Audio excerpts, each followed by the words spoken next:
Okay, this one we're going to look at the renin angiotensin aldosterone mechanism.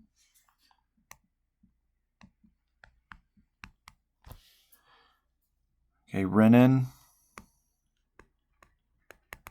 angiotensin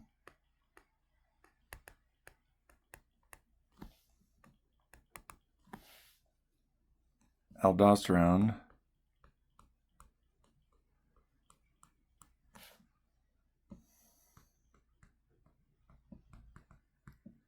mechanism. Okay, now even though it's usually written out as mechanism, the abbreviation is RAAS, renin angiotensin aldosterone system or mechanism. Okay, the renin, angiotensin, aldosterone, these are all ingredients, hormones, enzymes that are released from various organs in the body. We're going to do a flow chart. So grab paper and pen and let's dive in. Okay, so we'll start out with the kidneys. Okay, so the kidney releases renin,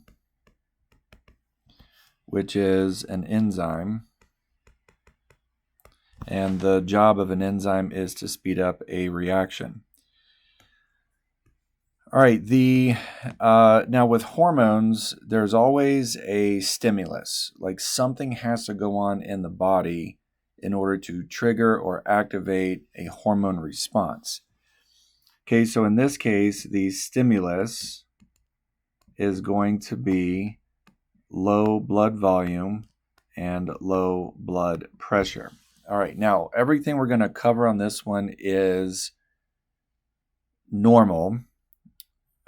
This is, our bodies have the ability to do homeostasis, which means to keep in balance. All right, so if our blood volume and blood pressure is too low, our body has a way to bring it back up.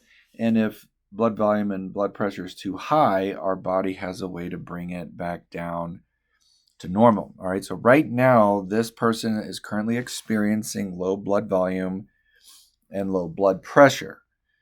So what is the opposite of this, which means what is the goal? If you currently have low BV and low blood pressure, then the goal would be to increase blood volume and to increase blood pressure. Okay, that's the goal. If you're too cold, what's the goal? Get warm. If you're too hot, what's the goal? To cool down. If you are hungry, what would be the goal? To eat and get that satiation. And if you're full, then stop eating. All that's neuroendocrine. Okay, all that is hormone driven and nervous system driven. Okay, so the kidney releases renin, which is an enzyme, and the liver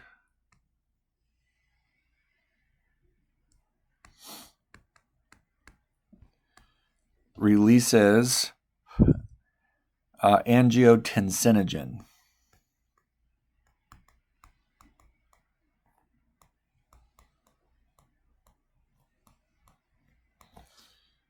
Okay, angiotensinogen.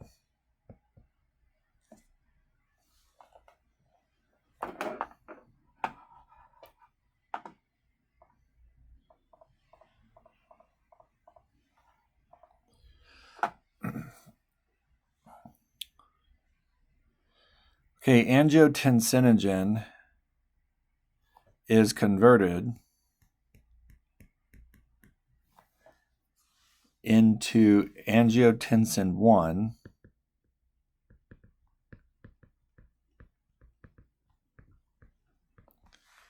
because of renin.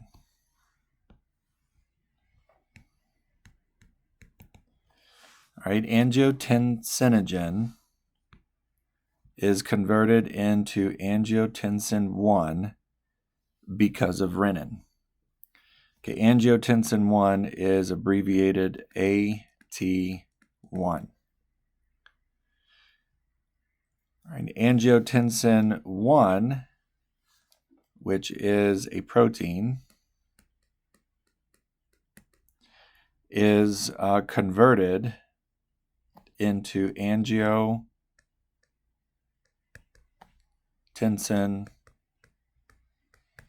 2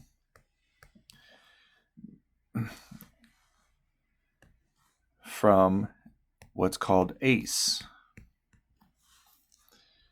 Okay, ACE stands for angiotensin converting enzyme.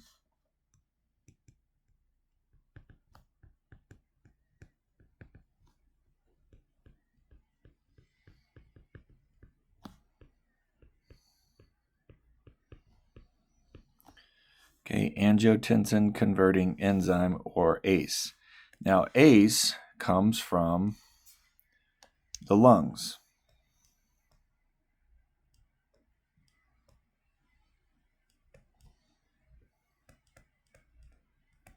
Okay, your right and left lung will make and release ACE, and that's what converts angiotensin 1 into angiotensin 2. Now, also focus on the word angiotensin.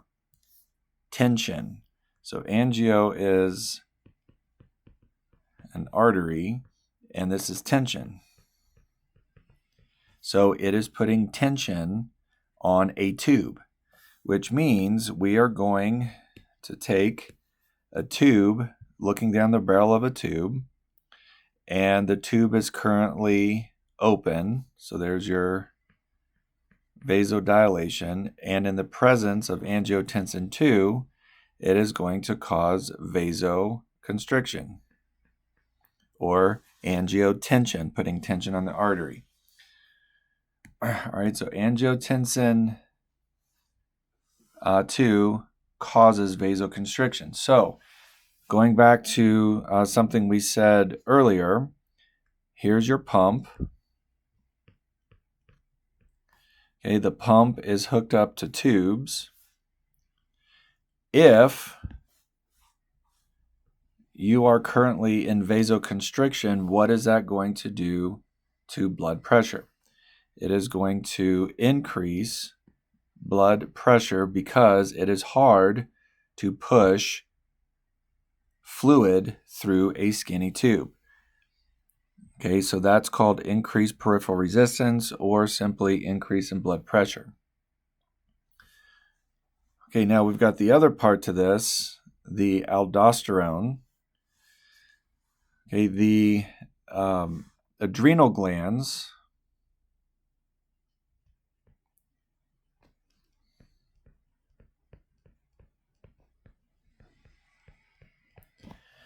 makes and releases aldosterone.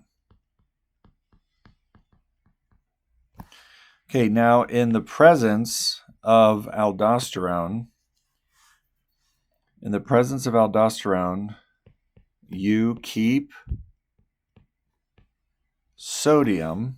All right, you're going to keep sodium, and by default, plus water. Okay, that's very common to go together. If you eat a really high sodium diet or meal, chances are you're going to feel bloated. You're going to feel like you retained a lot of water. That's pretty common. So with the keeping of sodium, you're also going to keep water. So that's one of aldosterone's jobs, okay, to keep sodium. Now, by keeping sodium plus water, this increases blood volume.